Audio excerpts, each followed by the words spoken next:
Hi నేను మీ Mehreen Pirzada. Congratulations for Volga videos. Congratulations, Olga video for 17 million. Hi hello welcome to వాల్గా videos. నేను మీ హేమమాలిని. ఈరోజు మన స్టూడియోలో అయితే చాలా ఇంట్రెస్టింగ్ పర్సన్ అండి. ఈయన మనం చాలా సినిమాల్లో చూసుంటాం.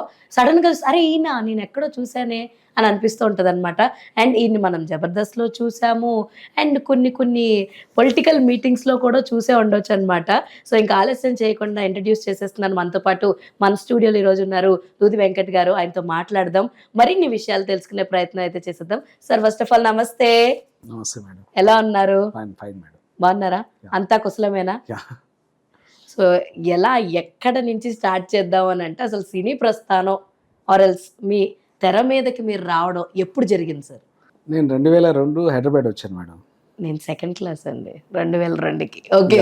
సో అయితే 2003 నుంచి 5 మధ్య నేను పీజీ థియేటర్ ఆర్ట్స్ చేశాను madam. Okay. Potti Sriramulu Telugu university Nampally. So అక్కడ యూనివర్సిటీ థర్డ్ ర్యాంక్ కూడా. వావ్. అక్కడ ఒక అద్భుతమైన మదర్ సెంటిమెంట్ స్కిట్ కూడా చేశాను అప్పుడు. అంటే వేలల్లో మీకు రిటర్న్ టెస్ట్కి వస్తారు, దాన్ని మళ్ళీ షార్ట్అవుట్ చేస్తే ఓవరాల్లో ఇంటర్వ్యూస్కి 100లో ఉంటారు. ఓకే. సో అందులో నేను అమాయకుడిని కాబట్టి యూనివర్సిటీ థర్డ్ ర్యాంక్ వచ్చాను. ఓకే. సో అక్కడ మీకు ఆ టైంలో అసలు నాకు యాక్టింగ్ అంటే తెలియదు మేడం. బట్ ఎందుకు గాడ్ గ్రేస్ అది నాకు బాడీలో ఒక పార్ట్ అయింది. ఏదంటే నాకు ఊహ తెలిసినప్పటి నుంచి ఇప్పటి వరకు ఆ సెన్స్ తోటి నేను ఒక మదర్ సెంటిమెంట్తో, అంటే నాకు అమ్మ అంటే ఎందుకో తెలియని ఒక అటాచ్మెంట్ ఉండే. సో దాంతో అక్కడ ఒక స్కిట్ చేశాను. చూసా 12 నుంచి ఇలా వైరల్గా 3వ నెంబర్ ఉంది బాబోయ్ అనేసి చాలా హ్యాపీ ఫీల్ అయ్యాను. మీరు జబర్దస్త్లో కూడా you are a part of Jabardasth. కొన్ని స్కిట్లు చేసి 50 ఎపిసోడ్ దాకా చేశాను. కొన్ని స్కిట్లు చేస్తున్నారు. అది అవకాశం ఎలా వచ్చింది జబర్దస్త్ అవకాశం? అదే మేడం, నేను 2008 ఫస్ట్ మూవీ నాకు కాళిదాసు, మన సుశాంత్ హీరో, నాగార్జున గారి మేనర్, అక్కడ నా సినిమా ప్రస్థానం స్టార్ట్ అయింది. ఓకే. 2013లో నేను జబర్దస్త్లోకి వెళ్ళాను. అయితే నాకు ఆల్మోస్ట్ 2008 నుంచే చంద్ర నా క్లోజ్ ఫ్రెండ్. ఓకే. వాడు కూడా చమక్ చంద్ర నాకు చాలా పెద్ద హ్యూజ్ సర్కిల్ మేడం. వాడు సప్తగిరి నా క్లోజ్ ఫ్రెండ్, చాలా పెద్ద సర్కిల్. సో ఈవెన్ హీరోస్ కూడా నాకు దాదాపు 10 మంది హీరోలు బాగా నాకు ర్యాప్ ఉంది. ఓకే. సో అయితే వాడు బిగినింగే పిలిచాడు జబర్దస్త్ స్టార్ట్ అయినప్పుడే, అరే రారా ఇలా ఒక షో స్టార్ట్ అవుతుందంటే, నేను సర్లే మామ నువ్వు కానీరా, నేను ఏదో నా సినిమాలు నేను చేసుకుంటున్నాను అంటే, మళ్ళీ ఒక స్టైజ్లో నాకే జబర్దస్త్ ఒక పీక్స్ ఉండేటప్పటికి నేనే ఫోన్ చేసి, అరే నాకు కూడా ఇవ్వరా, అప్పుడు నువ్వు అడిగావు నేను ఏదో సినిమాలో యావలో ఉన్నాను అని మళ్ళీ వాడు చెప్తే వాడి టీంలో చేసా. మళ్ళా చలాక్ చంటి వాడు నాకు అక్కడికి వెళ్ళాక పరిచయం, మళ్ళీ వాడి టీంలో చేసా. అతను రాఘవ కూడా నాకు పరిచయం అయితే అతని టీంలో ఇట్లా 50 ఎపిసోడ్ దాకా చేశాను మేడం. లేడీ గెటప్స్ కూడా చేశారు. లేడీస్ ఒక 4-5 గెటప్లు, డిఫరెంట్ ఏజ్ గ్రూప్స్. అవిట్లో కూడా మీకు ఏదైనా తీసుకునే డైలాగ్ చెప్పమంటే ఇప్పుడు చెప్తాను. సో ఆ ప్రస్థానం అలాగే ఒక 200-300 ఎపిసోడ్ జరిగిందంటే ఇంకోలా ఉండేది లైఫ్. ఒకటి బ్లెండర్ మిస్టేక్ అయితే లైఫ్ లో చేసా. అంటే ఆ రోజుకున్న నాకు ఆ మెచ్యూరిటీ లెవెల్స్కి చేసా. అది నేను బాగా మెచ్యూర్డ్గా ఉన్నాను అనుకున్నా, బట్ ఇప్పుడు అనిపిస్తే అది ఇన్మెచ్యూరిటీ అని అనిపిస్తుంది. బట్ ఏదైనా నేను తీసుకుంటాను మేడం. అంటే మన లైఫ్కి ఎవరో వచ్చి శత్రువులు ఉండరు మేడం.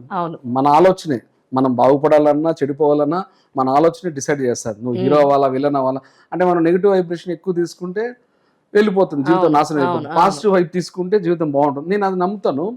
కాబట్టి నేనే నా మిస్టేక్ కాబట్టి యాక్సెప్ట్ చేసేసుకున్నా. అయితే ఆ 50 ఎపిసోడ్లు చాలా అనుకొని నేను బాగా ఆడిషన్లు ఇచ్చుకుంటూ సినిమా ప్రస్థానం స్టార్ట్ చేశాను. అంటే ఇక్కడే ఉండిపోతే ఇంకెక్కువ టైం కొన్ని సంవత్సరాల పాటు అక్కడే ఉండాల్సి వస్తుందేమో అని ఏదో నేను అప్పటికి ఆలోచించేసా. బట్ తర్వాత మిస్టేక్ అని తెలిసింది. బట్ మనం ఏం చేయలేం మేడం. సార్ నాకు అది కూడా కరెక్టే అనిపిస్తుంది సార్. ఎందుకంటే అక్కడ ఉన్న వాళ్ళు అక్కడే ఉన్నారు. చాలా తక్కువ మంది మాత్రమే అక్కడి నుంచి స్క్రీన్ మీదకి వచ్చారు. మేబీ వాళ్ళకి ఒక కంటిన్యూటీ ఆఫ్ వర్క్ ఉండొచ్చు, కానీ అక్కడ వాళ్ళు అక్కడే ఉన్నారు. అబౌవ్ 90 మూవీస్ నావి డైలాగులను చిన్నవి పెద్దవో చేశాను. ఇప్పుడు కూడా నా ఒక 7-8 సినిమాలు రైట్ నో రిలీజ్ కునే. ఓవరాల్గా మినిమం 100 సినిమాలు చేశాను. డైలాగులు చిన్నవో పెద్దవో, అందులో మినిమం 10 సినిమాలు ఫుల్ లెంత్ ఉంటాయి. మీరు అన్నట్టుగా దీనికి బిఫోర్ నేను లవ్ యు బంగారం, ఆకాశవాణినా ఇట్లా తీసుకుంటూ పోతే స్నేహగీతం 10 సినిమాలు మినిమం చేశాను. అందులో ఏదో ఒక్క సినిమా కనెక్ట్ అయింటే నేను ఈ మాట అన్నాను. ఇప్పుడు నేను అప్పుడు జబర్దస్త్ మానేసి ఒక మిస్టేక్ చేశాను అనేవాడిని కాదు. మీరు అన్నారు 100% యాక్సెప్ట్ చేస్తా. వాళ్ళు డిఫరెంట్ కంటెంట్స్ అడుగుతుంటారు మేడం.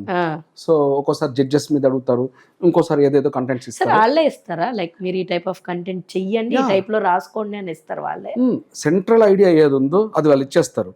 ఓకే, స్కెల్టన్ అంటారు దాన్ని అవును సినిమా లాంగ్వేజ్ లో. అవును. దాన్ని బేస్ చేసుకొని మీరు కథ రాసుకోవాలి. మేము మొత్తం ఆ డైలాగ్ అల్లుకోవడము, సో ఇంకా వేరే 2, 3, 4 క్యారెక్టర్లు దాంట్లో ఫిల్ చేసుకోవడము, ప్రాక్టీస్ చేసుకోవడం.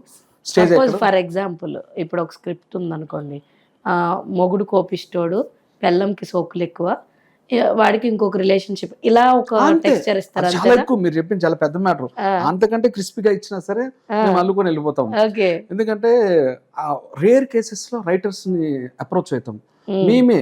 అప్పుడు నాకు రచరవి కూడా తమ్ముళ్ళలాగే, వీడు చంద్ర క్లోజ్ ఫ్రెండ్, ఇంకెవరో ఒకరిద్దరు ఉండేవాళ్ళం. అంటే ఆ స్కిట్ లో ఎంత 2, 3, 4 ఆర్టిస్టులను పట్టి తీసుకునేవాడు చంద్ర. సో అట్లాగా మేము ప్రాక్టీస్ చేసుకునే వాళ్ళం, సరదాగా స్టేజ్ ఎక్కేసేసి. కాకపోతే సినిమాకి అక్కడ డిఫరెన్స్ ఏంటంటే, మీకు సినిమాలో 2, 3, 4, 5 టేకులు పడినా సరే డైరెక్టర్ వచ్చేసేసి నాకు ఇంకా ఇది పర్ఫెక్ట్గా రాలేదు కాబట్టి వెయిట్ చేసి తీసుకుంటారు. అవును. ఇక్కడ అలా ఉండదు మేడం. వన్స్ ఎక్కామా అది 10 నిమిషాలు 15 నిమిషాలు what ever it may be duration, single take అప్పటికప్పుడే పక్కన పెడితే సింగిల్ టేక్ లో ఎక్కామా చేసుకొని దిగేసేయాల. అంతే. ఇన్ కేసు 2, 3, 4, 5 ఆర్టిస్టులు ఉన్నప్పటికీ ఆ స్కిట్ లో ఒకవేళ నా డైలాగ్ డిఫాల్ట్ లో నేను మర్చిపోయినా, చంద్ర మర్చిపోయినా, అంటే మర్చిపోతారని కాదు, ఒక్కోసారి సమ్ టైమ్స్ జరుగుతాయి. ఇప్పుడు ఏం చేయాలంటే వాడి డైలాగ్ నెక్స్ట్ ఇది, వాడు చెప్తే నేను ఇది చెప్పాలి, ఈ అబ్బాయి తమ్ముడు రచరవి చెప్తే నేను ఇది చెప్పాలి అన్న సెన్స్ మనకు ఉంటుంది కదా. టక్కన వాళ్ళు మర్చిపోయినా ఆ డైలాగ్ని మనమే వాళ్ళకి ఇచ్చేసేసి మేనేజ్ చేసి అందించేసి స్కిట్ చేసుకుని దిగేసేయాలి. సో ఇది చాలా మట్టుకు ఆడియన్స్కి తెలియదు ఆ ఫ్లోలో. బట్ సమ్ టైమ్స్ జడ్జెస్ పట్టేస్తారు, అయినా సరే వాళ్ళు చాలా ఫ్రెండ్లీగా ఎక్స్క్యూజ్ చేసేస్తారు. ఎందుకంటే అంత పెద్ద డ్యూరేషన్ చేసుకొని దిగడం అంటేనే మీకు జబర్దస్త్ చేసిన ఆర్టిస్ట్ మేడం ప్రపంచంలో ఏ లాంగ్వేజ్ లో అయినా సరే చేసేయచ్చు. ఎంత సార్ డ్యూరేషన్, లైక్ ఎన్ని మినిట్స్ చేసేవారు ఒక స్క్రిప్ట్? నాకు తెలిసి మినిమం 10 మినిట్స్ ఉండొచ్చు మేడం, 15-20 మినిట్స్ కూడా వచ్చు. సో ఎందుకంటే వాళ్ళు కన్ఫర్మ్ గా మీకు ఆ యాడ్స్ అవన్నీ వేసుకోవాలంటే ఆ డ్యూరేషన్ లెంత్ అయితే కావాలి కన్ఫర్మ్ గా. సో అది మేడం మంచి ఎక్సర్సైజ్ అది యాక్టింగ్ కి. అవును అవును. హాయ్ ఎవ్రీబడి, నేను మీ Harshvardhan. Congratulations Volga videos. Very hearty congratulations to Volga videos. Volga ప్రేక్షకులందరికీ Congratulating Volga Video for achieving 17 million subscribers. Please subscribe Volga videos.